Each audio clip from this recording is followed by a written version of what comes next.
Petrol diesel மீதான கலால் வரியை தலா 10 ரூபாய் குறைத்தது மத்திய அரசு. விலை உயர்வை என்ன மத்திய அரசு பெட்ரோல் டீசல் வரியெல்லாம் குறைச்சு நியூஸ்ல சொல்றீங்க, ஆனா 10 ரூபாய் கூட குறையிலையே.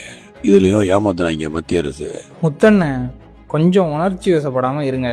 எக்ஸைஸ் வரி குறைப்புன்னா என்னன்னு முதல்ல தெரிஞ்சுக்கோங்க. பெட்ரோலிய நிறுவனங்கள் உற்பத்தி செய்கிற பெட்ரோல் டீசலுக்கு மத்திய அரசாங்கம் விதிக்கிற வரி தான் இந்த கலால் வரி.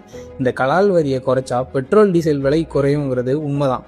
ஆனால் போர் நடந்துட்டு இருக்க இந்த சூழலில் கச்சா எண்ணெயோட விலை தாறுமாறாக ஏறிட்டு இருக்கதால பெட்ரோலிய நிறுவனங்கள் பாதிக்கப்பட்டு பெட்ரோல் டீசல் விலையை அதிகரிக்காமல் தடுக்க தான் இந்த உஷாரான நடவடிக்கை எடுத்திருக்கு நம்ம அரசு. இதன் மூலமாக இப்போ உடனடியாக பெட்ரோல் டீசல் விலை குறையாட்டியும் விலை உயர்வு தடுக்கப்படும் அப்படிங்கிறது தான் உண்மை.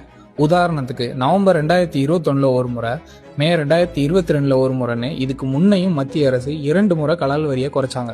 மோடிஜி எடுத்த இந்த அதிரடி முடிவால தான் இன்னைக்கு விலை இந்த அளவுக்கு கட்டுக்குள்ள இருக்கு. சரி, அதெல்லாம் இருக்கட்டும். உங்க கட்சியோட தேர்தல் அறிக்கையில பெட்ரோல் விலை லிட்டருக்கு 5 ரூபாயும் டீசல் விலை லிட்டருக்கு 4 ரூபாயும் குறைப்போம்னோ சமையல் எரிவாயு சிலிண்டருக்கு 100 ரூபாய் மானியம் தர்றதாகவும் சொன்னீங்களே, அதை செஞ்சீங்களா? தம்பி, எனக்கு ஒரு முக்கியமான வேலை இருக்கு, நான் போயிட்டு வரணும்ப்பா. எத்தனை காலம் தான் ஏமாற்றுவார் இந்த நாடு.